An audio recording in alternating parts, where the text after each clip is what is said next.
Back to our YouTube channel new Vidyapeeth academy. आज हम बात करेंगे क्विक रिवीजन वीडियो जो कि आपकी इंडियन पॉलिटी से संबंधित है। तो ये जो आपका आने वाला टैट है इसमें काफ़ी फायदेमंद रहने वाली है। तो सबसे पहले बात करेंगे संविधान सभा के बारे में। फर्स्ट ऑफ ऑल आपसे पूछा गया है 1922 में किसके द्वारा उजागर व्यक्त किया गया कि भारतीय संविधान भारतीयों की इच्छा के अनुसार बनेगा। तो ये बोला गया था महात्मा गांधी के द्वारा। महात्मा गांधी चाहते थे कि जो भी लोग भारतीय संविधान सभा में आए वो सारे के सारे भारतीय हों। नेक्स्ट आपसे डायरेक्ट क्वेश्चन बनता है क्रिप्स मिशन कब आया। तो 1942 में क्रिप्स मिशन आया था और क्रिप्स मिशन ने बोला था कि जो भी आपकी संविधान सभा है इसका गठन कर दिया जाएगा, परंतु दूसरे विश्व युद्ध की समाप्ति के बाद। तो काफ़ी बार आपसे पूछते हैं दूसरा विश्व युद्ध कब से कब तक चला था। तो 1939 से 45 तक आपका सेकेंड वर्ल्ड वॉर चला था। नेक्स्ट क्वेश्चन है भारतीय संविधान सभा गठित करने का आधार क्या था। तो याद रखना कैबिनेट मिशन के द्वारा 1946 में भारतीय संविधान सभा का गठन हुआ था। और कैबिनेट मिशन ने कुल कितने सदस्य इसके लिए रखे थे। तो 389। अकॉर्डिंग टू कैबिनेट मिशन भारतीय संविधान सभा में कुल 389 सदस्य होने चाहिए थे। बात करेंगे एक सदस्य कितने लाख व्यक्तियों के ऊपर चुना गया। तो इसका अनुपात क्या रहने वाला है। तो 10 लाख प्रति व्यक्ति, यानी कि प्रति 10 लाख पर्सन के ऊपर आपको एक सदस्य देखने को मिल जाएगा। नेक्स्ट बात करेंगे भारतीय संविधान सभा की प्रारूप समिति के अध्यक्ष कौन थे। तो यानी कि ड्राफ्टिंग कमेटी। तो ड्राफ्टिंग कमेटी के अध्यक्ष रहने वाले हैं doctor BR Ambedkar. Most important है। और इसमें कुल सदस्य कितने थे। ये तो अध्यक्ष थे, कुल सदस्य थे 7। ड्राफ्टिंग कमेटी में कुल सदस्यों की संख्या पूछ ली जाए तो 7 रहने वाली है। और बात करेंगे संविधान सभा में उद्देश्य प्रस्ताव किसने प्रस्तुत किया था, यानी कि ऑब्जेक्टिव रेजोल्यूशन किसके द्वारा लाया गया था। तो नेहरू जी के द्वारा संविधान सभा में ऑब्जेक्टिव रेजोल्यूशन लाया गया था, जिसको कि उद्देश्य का प्रस्ताव भी कह देते हैं। नेक्स्ट बात करेंगे संविधान सभा द्वारा अंतिम रूप से पारित संविधान में कुल कितने अनुच्छेद और अनुसूचियां थी। तो यहाँ बात की गई है 1950 के बारे में। तो 1950 में जब हमारा संविधान अंतिम रूप से पारित हुआ था तो उस टाइम 395 अनुच्छेद थे और 8 अनुसूचियां हैं। अगर बात करिए 2023 की तो 395 अनुच्छेद रहने वाले हैं, परंतु अनुसूचियां अब 12 हो गई हैं। ये बात हुई आपकी वर्तमान समय की। चलिए नेक्स्ट बात करेंगे। अभी नॉन मेडिकल में पूछा भी गया था भारतीय संविधान सभा का प्रथम अधिवेशन कहाँ हुआ था।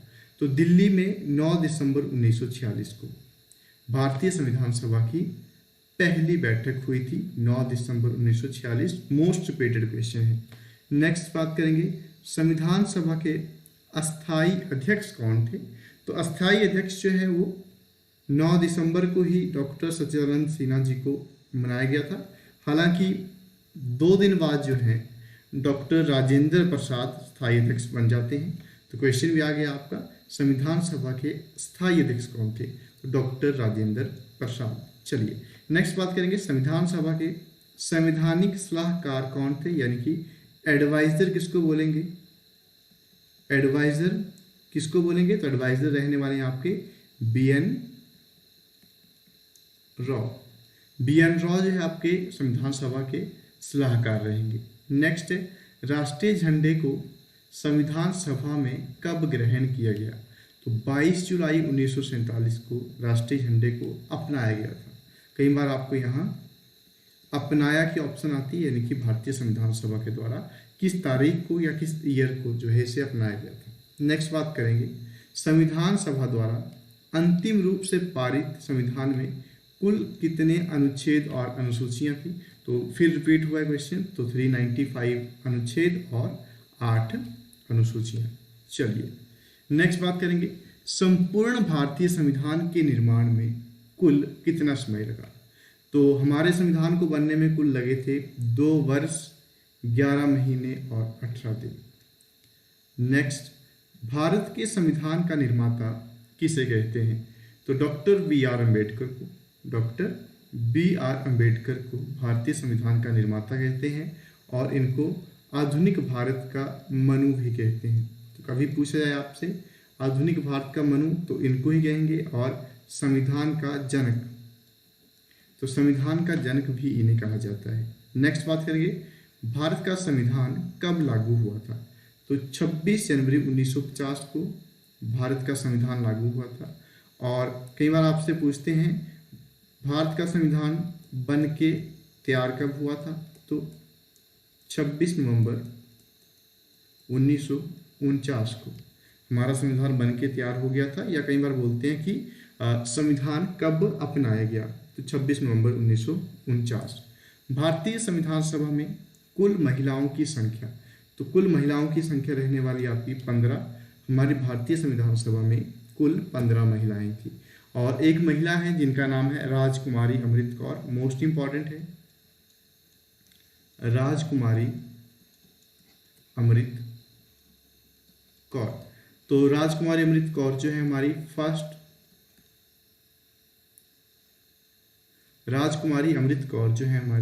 फर्स्ट हेल्थ मिनिस्टर रहने वाली है। मोस्ट इंपॉर्टेंट है, ये रहेंगी आपकी फर्स्ट हेल्थ मिनिस्टर। चलिए, भारतीय संविधान के किस भाग को उसकी आत्मा की व्याख्या दी गई है? तो अब जो हमारा नेक्स्ट टॉपिक है रहेगा भारतीय संविधान की प्रस्तावना से संबंधित क्वेश्चन आपके रहेंगे।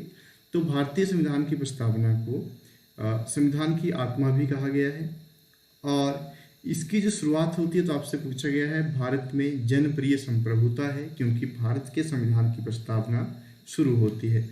तो हम भारत के लोग से हमारे संविधान सभा की प्रस्तावना की शुरुआत होती है। नेक्स्ट बात करेंगे, संविधान सभा की उद्देशिका में कितनी बार संशोधन हुआ है? यानी कि जो हमारा कॉन्स्टिट्यूशन है इसमें आज तक कितनी बार संशोधन हुआ है? तो सिर्फ एक बार संशोधन हुआ है, और वह है आपका 42वां संवैधानिक संशोधन 1976। मोस्ट इंपॉर्टेंट है। नेक्स्ट बात करेंगे, भारत की संविधान की कौन सी विशेषता इंग्लैंड से ली गई है? यानी कि ब्रिटेन से कौन सी विशेषता ली गई है? तो हमारा पार्लियामेंट्री सिस्टम यानी कि संसदीय प्रणाली ब्रिटेन से ली गई है। तो नेक्स्ट टॉपिक हमारा यही रहेगा कि भारतीय संविधान के कौन कौन से स्रोत हैं। तो आपसे पूछा गया है भारतीय संविधान का कौन सा लक्षण आयरिश संविधान से अनुप्रेरित है? यानी कि आयरलैंड से हमने क्या लिया है? तो राज्य के नीति निर्देशक सिद्धांतों को आयरलैंड के संविधान से लिया है। नेक्स्ट क्वेश्चन है, भारतीय संविधान का सबसे बड़ा एकागी स्रोत, यानी कि पूछने की कोशिश की गई है कि जो भारतीय संविधान है इसके मैक्सिमम अनुच्छेद, ज़्यादातर अनुच्छेद में कहाँ से लिए गए हैं? तो गवर्नमेंट ऑफ इंडिया एक्ट 1935 अधिनियम से जो है हमारे 250 अनुच्छेद संविधान में लिए गए हैं। नेक्स्ट क्वेश्चन है, भारत की संघीय व्यवस्था किस देश की संघीय व्यवस्था से अधिक समानता रखती है? यानी कि जो हमारे भारत में संघीय व्यवस्था है उस तरह किसी एक और देश में भी संघीय व्यवस्था है, वो कौन सा देश है? तो कनाडा। हमारी जो कनाडा है इससे हमारी संघीय व्यवस्था ज़्यादा समानता रखती है। नेक्स्ट बात करेंगे, भारतीय संविधान में मौलिक कर्तव्य का विचार लिया गया। जो फंडामेंटल ड्यूटीज आज आप भारतीय संविधान में देखते हैं वो कौन से देश के संविधान से ली गई हैं? तो रूस के संविधान से हमने फंडामेंटल ड्यूटीज ली हैं, यानी कि हिंदी में बोलें तो मौलिक कर्तव्य। नेक्स्ट बात करेंगे, भारतीय संविधान में मौलिक अधिकारों का उल्लेख। अब बात करी जाए हमने अपने फंडामेंटल राइट्स कहाँ से लिए हैं? तो अमेरिका के संविधान से हमने फंडामेंटल राइट्स लिए हैं, और अमेरिका के संविधान से ही हमने राष्ट्रपति उपराष्ट्रपति का पद लिया है, और महाभियोग जो कि राष्ट्रपति के विरुद्ध लगता है, ये भी अमेरिका के संविधान से लिया है। नेक्स्ट बात करेंगे, भारत के संविधान निर्माताओं ने न्यायिक पूर्वालोकन, यानी कि इंग्लिश में बोलते हैं इसको जुडिशियल रिव्यू, यह भी अमेरिका के संविधान से ही लिया है। नेक्स्ट बात करेंगे, आपातकाल उपबंध, यानी कि प्रोविजन ऑफ इमरजेंसी। तो भारतीय संविधान के जो आपातकाल उपबंध हैं वो कौन से देश से लिए गए हैं, तो वो जर्मनी से। तो इमरजेंसी का जो प्रोविज़न है वो जर्मनी से लिया है। कभी पूछ लिया जाए आर्थिक आपातकाल, तो आर्थिक आपातकाल अगर पूछें तो आपने अमेरिका के साथ जाना है। तो आर्थिक आपातकाल जो है वो अमेरिका से लिया है। नेक्स्ट बात करेंगे, भारतीय संविधान की संशोधन प्रक्रिया किस देश के संविधान से प्रभावित है। यानी कि आपको पता है हमारे संविधान में चेंज हो सकता है, बदलाव का एक प्रोविज़न हमारे संविधान में है जिसको कि हम संशोधन कहते हैं, अमेंडमेंट जिसको कहते हैं। तो ये दक्षिण अफ्रीका से ली गई है। काफ़ी बार पूछा गया है भारतीय संविधान में कौन से अनुच्छेद से संविधान में संशोधन होता है, तो वो 368 अनुच्छेद का प्रयोग करते संसद जो है भारतीय संविधान में संशोधन कर सकती है। नेक्स्ट बात करेंगे भारतीय संविधान के भागों के बारे में। काफ़ी क्वेश्चन आपके डायरेक्ट पूछते हैं कि कौन सा प्रोविजन भारतीय संविधान के कौन से भाग में है। तो भारतीय संविधान को कुल कितने भागों में विभाजित किया गया है, तो वर्तमान समय में भारतीय संविधान में कुल 25 भाग हैं। और भारतीय संविधान के किस भाग में पंचायती राज व्यवस्था का प्रावधान है, तो भाग 9, पार्ट 9 में आपको पंचायती राज व्यवस्था देखने को मिलेगी। और डिटेल में अभी थोड़े टाइम बाद हम बात करेंगे पूरे के पूरे पंचायती राज सिस्टम के बारे में। नेक्स्ट है, भारतीय संविधान के किस भाग में नीति निर्देशक सिद्धांत हैं, तो भाग 4 में आपको डीपीएसपी देखने को मिलेंगे। इंग्लिश में बात करी जाए तो डीपीएसपी। नेक्स्ट है, भारतीय संविधान के किस भाग में मूल अधिकार आपको देखने को मिलेंगे, तो पार्ट 3 में मूल अधिकार आपको देखने को मिल जाते हैं। और बात करें अगर मूल कर्तव्यों के बारे में, तो भाग 4A, पार्ट 4A में आपको फंडामेंटल ड्यूटीज देखने को मिल जाती हैं। नेक्स्ट बात करेंगे संविधान की अनुसूचियों के बारे में। काफ़ी बार आपसे संविधान की अनुसूचियों से संबंधित क्वेश्चन पूछ लिए जाते हैं, जैसे कि वर्तमान में भारतीय संविधान में कुल कितनी अनुसूचियां हैं, यानी कि 2023 की अगर बात करी जाए तो आज कितनी अनुसूचियां हैं, तो आपको 12 अनुसूचियां भारत के संविधान में देखने को मिलेंगी। और अगर बात करी जाए प्रारूप समिति द्वारा प्रस्तुत संविधान में कितनी अनुसूचियां थी, यानी कि जब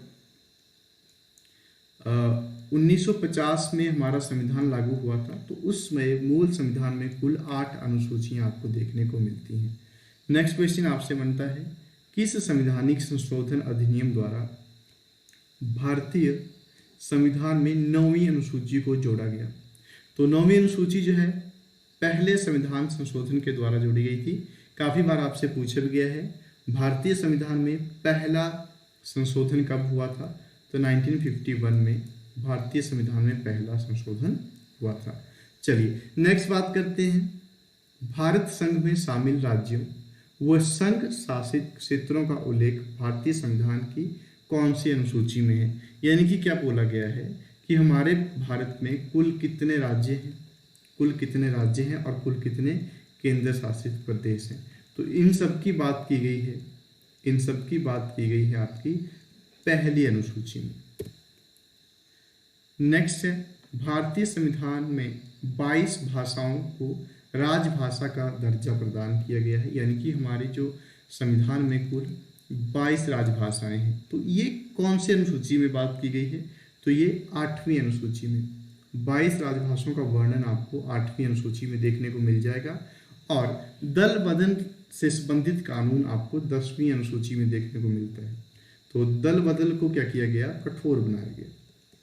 अगर कोई भी नेता या आपका प्रत्याशी अगर दल बदलता है जीतने के बाद, तो उसके खिलाफ जो भी कार्रवाई होगी वो 10वीं अनुसूची में उसके बारे में बात की गई है। संविधान की 11वीं अनुसूची किससे संबंधित है? फिर से बात करेंगे पंचायती राज के बारे में। तो संविधान की 11वीं अनुसूची आपको पंचायती राज के बारे में बताती है।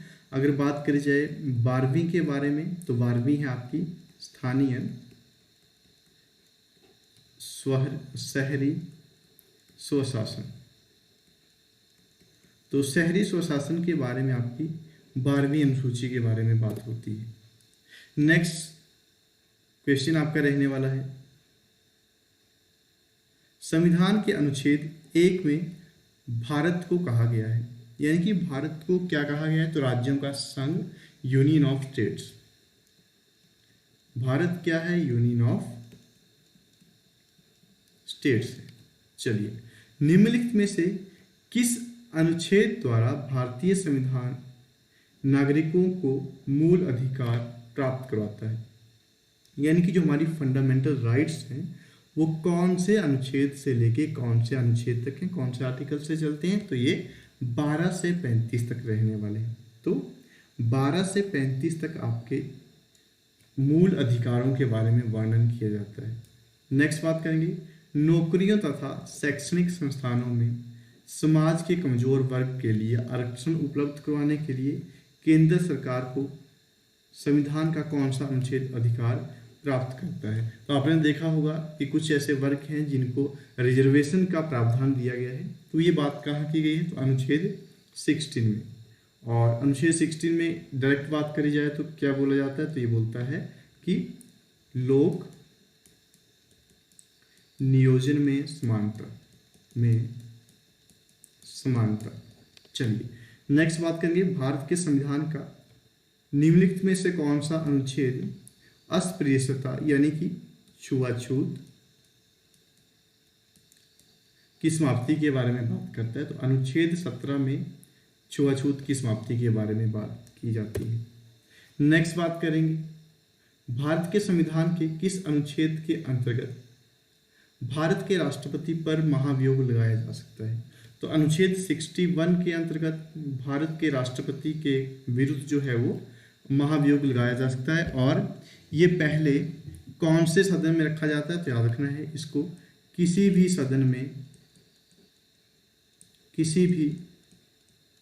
सदन में रखा जा सकता है। नेक्स्ट है, संविधान के किस अनुच्छेद में उपराष्ट्रपति के पद का प्रावधान है? तो कौन से संविधान के अनुच्छेद में बोला जाता है कि भारत का एक राष्ट्रपति होगा? तो ये होगा आपका अनुच्छेद 63। नेक्स्ट, संविधान के किस अनुच्छेद द्वारा संसद की संयुक्त बैठक का प्रावधान किया गया है? तो काफ़ी बार मैं बता भी चुका हूँ, अनुच्छेद 108 में ज्वाइंट सेशन की बात की गई है, इसको संयुक्त बैठक बोलते हैं। और इसके जो अध्यक्षता करते हैं वो करते हैं लोकसभा का स्पीकर, लोकसभा स्पीकर इसकी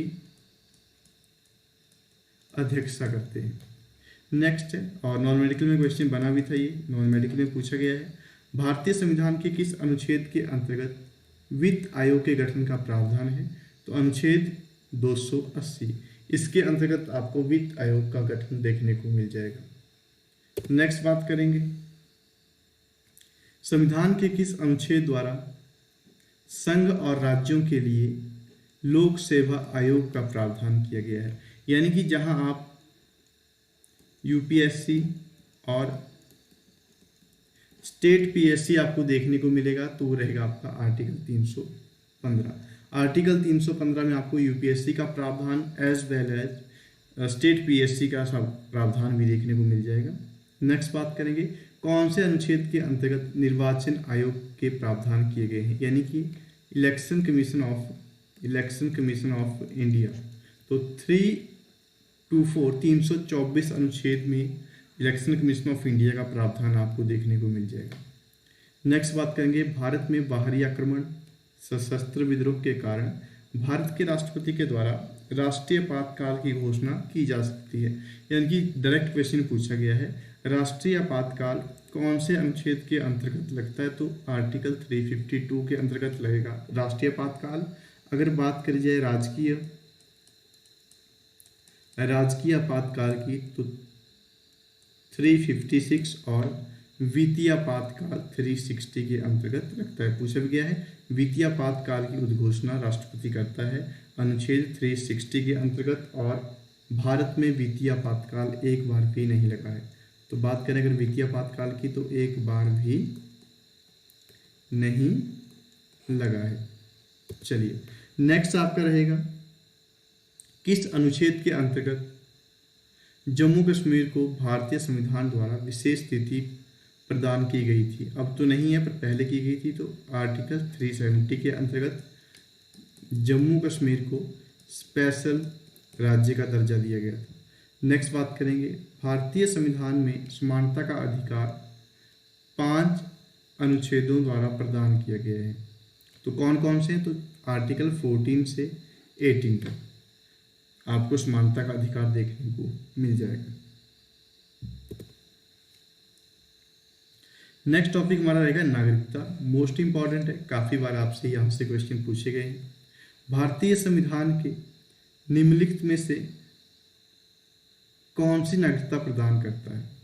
यानी कि जो हमारा भारतीय संविधान है इसमें हमें कौन सी नागरिकता प्राप्त है, दोहरी या इकहरी? तो हमारे संविधान में हमें सिर्फ एकल नागरिकता का प्रावधान दिया गया है। नेक्स्ट है, कितने वर्षों तक लगातार बाहर रहने पर नागरिकता समाप्त हो सकती है? यानी कि अगर आप भारत से कंटिन्यू कितने वर्षों तक बाहर रहते हैं तब आपकी नागरिकता को समाप्त किया जा सकता है? तो 7 वर्षों तक। निम्नलिखित में से किस स्थिति में किसी भारतीय को भारतीय नागरिकता से वंचित नहीं किया जा सकता? तो याद रखना है, निर्वाचन के दौरान भी नहीं किया जा सकता है, आपातकाल के दौरान भी भारतीय नागरिकता समाप्त नहीं होगी, युद्ध के दौरान भी नहीं होगी। तो इसका सही आंसर होना तो उपयुक्त सभी, यानी कि आपकी नागरिकता जो है इन किसी भी कंडीशन में समाप्त नहीं हो सकती। नेक्स्ट बात करेंगे, अच्छे क्वेश्चन आपका ये भी बनता है कि भारतीय संविधान में कुल कितने प्रकार से भारतीय नागरिकता को प्राप्त किया जा सकता है? तो कुल 5 प्रकार से भारतीय नागरिकता प्राप्त की जा सकती है। क्वेश्चन आपका बना है, संविधान द्वारा नागरिकता के संबंध में संसद ने एक व्यापक नागरिकता अधिनियम बनाया था। यानी कि वर्तमान में हमें 1955 के अंतर्गत ही क्या मिलती है? नागरिकता मिलती है। यानी कि यहाँ अब नागरिकता का प्रावधान है। नेक्स्ट है आपका मूल अधिकार कॉन्सेप्ट रहने वाला है। तो भारतीय संविधान द्वारा भारतीय नागरिकों को कुल कितने मौलिक अधिकार प्रदान किए गए हैं?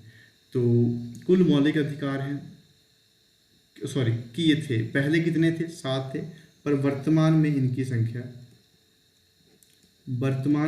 संख्या सिर्फ 6 रह गई है। 6 क्यों रह गई है? क्योंकि 44वें संवैधानिक संशोधन के द्वारा 1978 में संपत्ति के अधिकार को हटा दिया गया था। संपत्ति के अधिकार को हटा दिया गया था और अब इनकी संख्या सिर्फ 6 बची है। काफ़ी बार आपसे पूछते हैं, छुआछूत की समाप्ति के बारे में तो बात हो गई। उपाधियों का अंत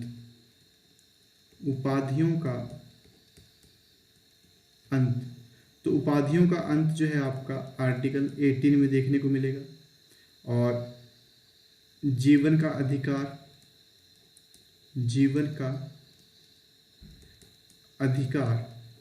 आर्टिकल 21, और शिक्षा का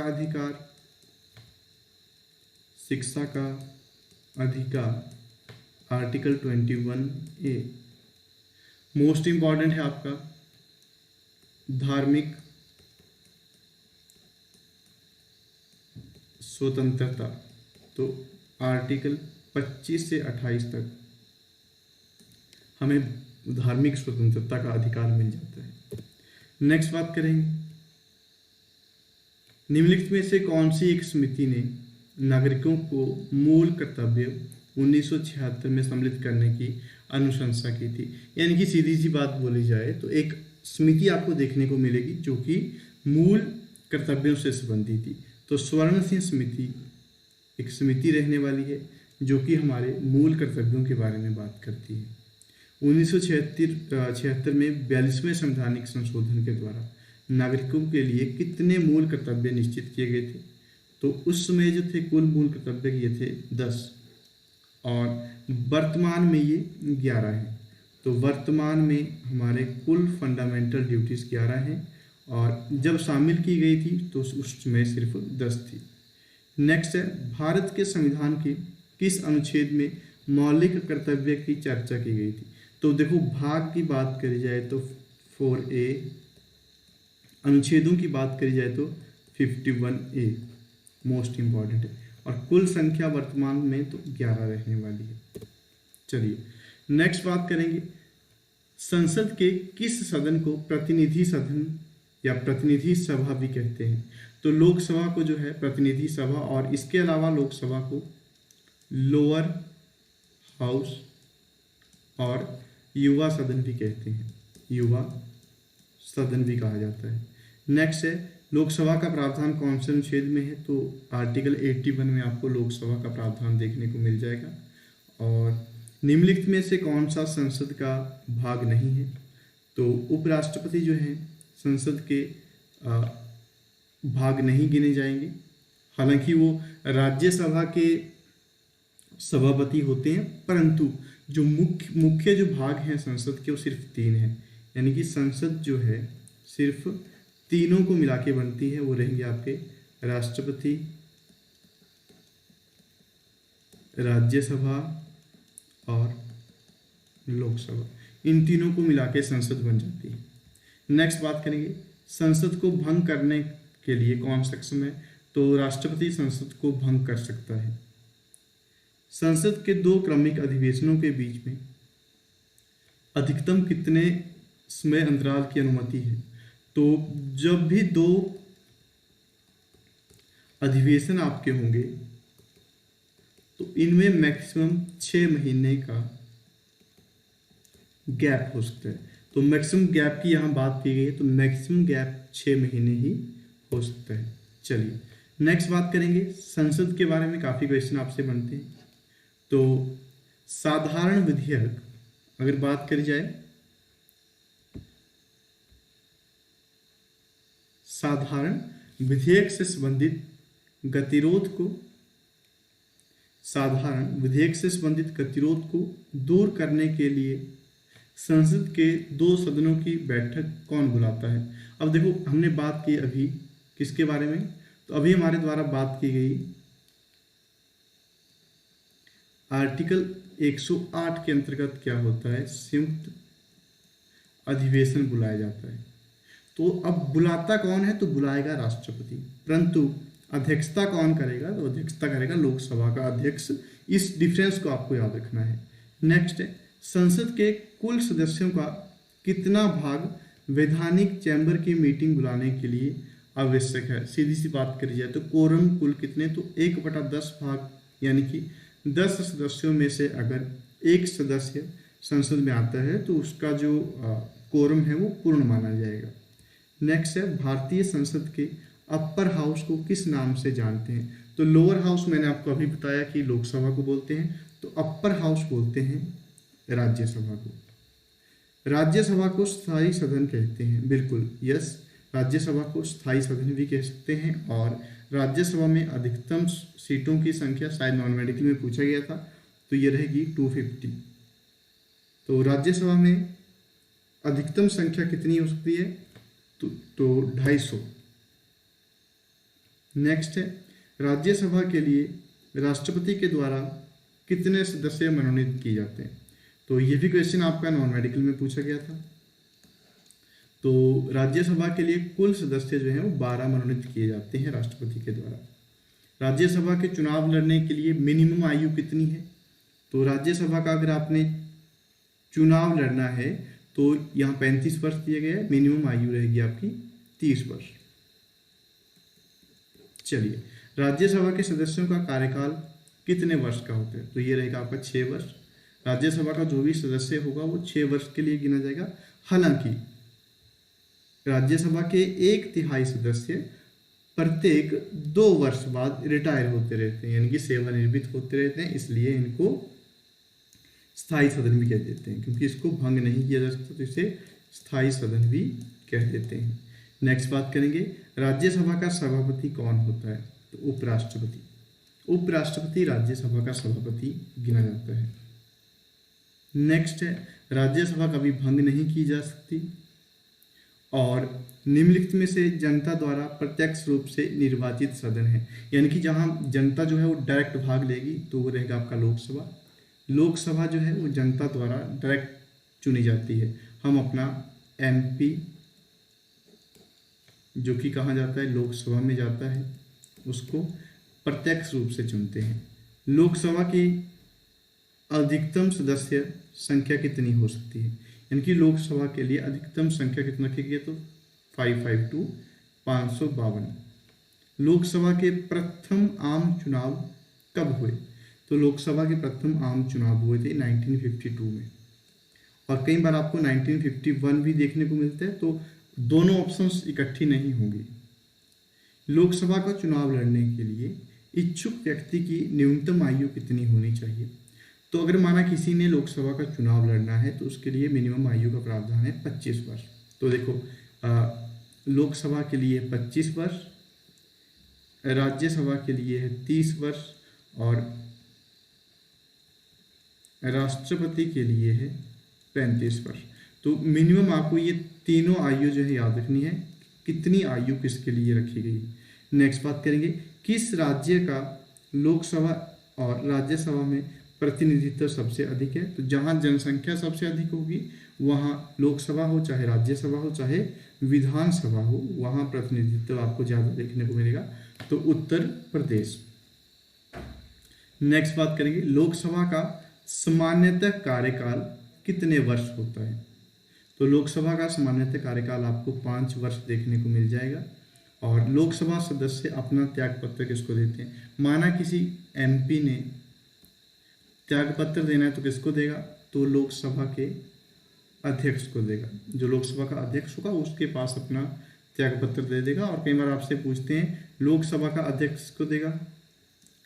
लोकसभा का अध्यक्ष किसको देगा? तो ये उपाध्यक्ष के पास, ये उपाध्यक्ष के पास अपना त्यागपत्र दे सकता है। नेक्स्ट है, लोकसभा के अध्यक्ष को कौन चुनता है? यानी कि जो लोकसभा का अध्यक्ष होगा, स्पीकर ऑफ लोकसभा होगा, उसको कौन चुनेगा? तो लोकसभा के सदस्यों के द्वारा लोकसभा के अध्यक्ष को चुना जाता है। शून्यकाल क्या है? तो शून्यकाल में हम क्या करते हैं, जब सदन में अति महत्वपूर्ण मामलों पर विचार होता है तो उसको शून्यकाल कहते हैं। और इसका कई बार आपसे मैक्सिमम टाइम पूछ लिया जाता है, तो इसका मैक्सिमम टाइम है 1 घंटा। मैक्सिमम बार ये रिपीट हुआ है। शून्यकाल का कुल समय कितना है? 1 घंटा है और ये आपका चलता है 12 से 1, 12 बजे से 1 बजे तक शून्यकाल संचालित होता है। नेक्स्ट बात करेंगे, प्रधानमंत्री के बारे में कुछ क्वेश्चन आपसे पूछे जाते हैं और मोस्ट इंपॉर्टेंट रहने वाले हैं। प्रधानमंत्री की नियुक्ति कौन करता है? प्रधानमंत्री की नियुक्ति राष्ट्रपति के द्वारा की जाती है। और प्रधानमंत्री योजना आयोग का अध्यक्ष भी होता है, जिसको कि अब नीति आयोग कहते हैं। तो नीति आयोग का अध्यक्ष किसको कहेंगे? प्रधानमंत्री को। पर अगर आपको प्रधानमंत्री बनना है तो आपकी मिनिमम आयु कितनी होनी चाहिए? तो लोकसभा का सदस्य अगर वो है तो नेचुरल सी बात है 25 ईयर्स। पहले गैर कांग्रेसी प्रधानमंत्री कौन बने थे? तो मोरारजी देसाई जो थे वो पहले गैर कांग्रेसी प्रधानमंत्री थे। प्रधानमंत्री पद पर सर्वाधिक समय तक कौन आसीन रहा था? तो नेहरू जी जो थे वो सबसे अधिक समय तक जो है वो प्रधानमंत्री के पद पर आसीन रहे थे। और सबसे कम उम्र में प्रधानमंत्री पद पर आसीन रहने वाले व्यक्ति राजीव गांधी। राजीव गांधी जो थे जो सबसे युवा पीएम थे। नेक्स्ट बात करेंगे राष्ट्रपति के बारे में। काफ़ी क्वेश्चन आपसे राष्ट्रपति के संबंधित भी पूछे जाते हैं। तो भारत में कार्यपालिका का अध्यक्ष कौन होता है? Head of executive. तो एग्जीक्यूटिव हेड कौन रहेंगे? आपके राष्ट्रपति रहेंगे। और हमारे संविधान के अनुसार जो राष्ट्रपति हैं भारत के प्रथम नागरिक होते हैं। हमारे संविधान के अनुसार राष्ट्रपति भारत के प्रथम नागरिक कहलाते हैं और इनको तीनों सेनाओं का अध्यक्ष यानी कि सुप्रीम कमांडर ऑफ फोर्सेस भी कहते हैं। किसको? राष्ट्रपति को। राष्ट्रपति के पद के लिए अधिकतम आयु कितनी है? तो अधिकतम आयु, इसमें कोई भी आयु सीमा नहीं है, परंतु न्यूनतम मैंने आपको पहले भी बताई है, न्यूनतम याद रखनी है 35 वर्ष। अगर राष्ट्रपति किसी को बनना है तो उसकी न्यूनतम आयु 35 वर्ष होनी चाहिए। राष्ट्रपति चुनाव से संबंधित मामले किसके पास भेजे जाते हैं? तो ये भेजे जाते हैं आपके उच्चतम न्यायालय। राष्ट्रपति से के चुनाव से संबंधित जितने भी जो मामले होंगे वो उच्चतम न्यायालय भेजे जाते हैं। और नेक्स्ट है, राष्ट्रपति पद के उम्मीदवारों को चुनाव के लिए चुनाव प्रचार के लिए कितना समय मिलता है? तो 14 डेज। कुल समय जो है इनको 14 दिन का मिलेगा। और राष्ट्रपति को निम्नलिखित में से कौन पद और गोपनीयता की शपथ दिलाता है? डायरेक्ट क्वेश्चन है कि इनको शपथ कौन दिलाता है? तो भारत का मुख्य न्यायाधीश यानी कि chief justice of India. Bharat का राष्ट्रपति अपना त्यागपत्र किसको देगा? तो भारत का राष्ट्रपति अपना त्यागपत्र उपराष्ट्रपति को देता है। और सबसे लंबे समय तक भारत के राष्ट्रपति कौन रहे? तो डॉक्टर राजेंद्र प्रसाद सबसे लंबे समय तक भारत के राष्ट्रपति रहे थे। नेक्स्ट है, भारतीय संविधान के सर्वसम्मति से चुने जाने का अभी तक एकमात्र उदाहरण है, यानी कि एक ऐसे राष्ट्रपति हैं जिनको बिना चुनाव से चुना गया था, तो नीलम संजीव रेड्डी। इनको सर्वसहमति से ही चुन लिया गया था। नेक्स्ट बात करेंगे, निम्नलिखित में से किसकी नियुक्ति भारत का राष्ट्रपति करता है? तो सीधा सा क्वेश्चन यहाँ है कि भारत का राष्ट्रपति किस चीज़ को नियुक्त करता है? तो भारत का न्यायवादी, जो महान्यायवादी होगा, उनकी नियुक्ति भी, CAG नियंत्रक एवं महालेखा परीक्षक की नियुक्ति भी की जाती है। एक राज्य के राज्यपाल की नियुक्ति भी कौन करता है? भारत का राष्ट्रपति करता है। और याद रखना है, परंतु अगर राज्यपाल को शपथ की बात करी जाए, राज्यपाल को शपथ कौन दिलाता है? तो राज्यपाल को शपथ दिलाता है आपका उस राज्य के हाई कोर्ट का चीफ जस्टिस, उस राज्य के हाई कोर्ट का मुख्य न्यायाधीश। नेक्स्ट बात करेंगे, अगर कोई भी वित्त बिल लाना हो, यानी कि मनी बिल लाना हो, तो उसके लिए जो है राष्ट्रपति की पूर्व स्वीकृति आवश्यक है, यानी कि पहले राष्ट्रपति के साइन होंगे फिर वो सदन में रखा जाएगा।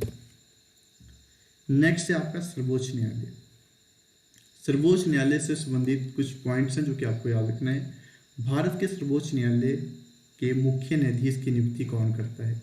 तो भारत के सर्वोच्च न्यायालय के मुख्य न्यायाधीश की नियुक्ति राष्ट्रपति के द्वारा की जाती है। और ये कितने वर्ष तक जो है अपने पद पर बना रह सकता है? तो 65 ईयर्स। तो ये बात हुई सुप्रीम कोर्ट के न्यायाधीश की। हाई कोर्ट के न्यायाधीश की मैक्सिमम एज पूछी जाए तो 62, वो 62 वर्ष तक अपने पद पर बना रह सकता है। नेक्स्ट बात करिए, जब राष्ट्रपति और उपराष्ट्रपति दोनों के पद खाली हो तो उसमें कौन काम करेगा? तो यानी कि माना कभी राष्ट्रपति भी पद पर नहीं है, उपराष्ट्रपति भी पद पर नहीं है, तो राष्ट्रपति के पद पर कौन बैठेगा? तो भारत के मुख्य न्यायाधीश चीफ जस्टिस ऑफ इंडिया, उसमें भारत के राष्ट्रपति के पद पर बने रहेंगे। निम्नलिखित में से भारत के किस मुख्य न्यायाधीश ने राष्ट्रपति के रूप में काम किया? तो अब ऐसे व्यक्ति जो कि भारत के मुख्य न्यायाधीश भी रह चुके हैं और राष्ट्रपति भी रह चुके हैं, तो वो रहेंगे जस्टिस M हिदायतुल्ला।